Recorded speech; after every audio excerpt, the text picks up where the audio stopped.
Hello everyone, welcome to this video where we will see what an inflation is. It's extremely important to take this into account for the future. So today we will see what is an inflation, how it affects us, how it has been in the past, and how it will be in the future. We say that an inflation happens when there is a generalized increase in all the prices. As a result, we can buy less with the same amount of money. In theory, salaries should increase to keep up to date with the inflation so workers can maintain their life standards, but in practice it may not happen.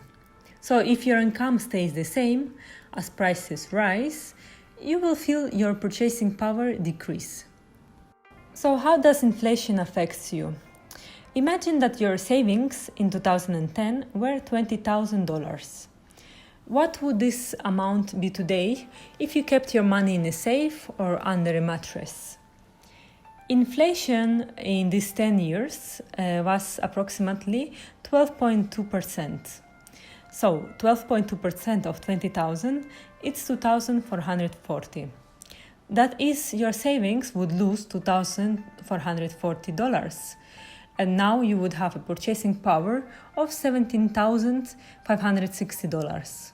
In order to be updated, your savings should have generated a return of $2,440. Therefore, if your savings don't generate any return, you are losing money. You will have the same amount saved, but your power of purchasing would be much lower. This graphic shows the inflation rate in Europe since 2014 with projections until 2024. Imagine that you've decided to invest in the stock market because you don't want to lose money, but you're just going to invest in bonds because they are safer and you don't want to risk your money. If a bond has a 2% profit, you wouldn't lose money like in previous example, but also you wouldn't make any profits because your bond earns just enough to mitigate the effect of the inflation. But if the inflation increases to 4% instead, you would be losing money again. That's why it's recommended to invest in a combination of bonds and index funds, or ETF. Even though they are more risky and more volatile, historically their profits were around 10%. Here we see an inflation estimate from now until 2050.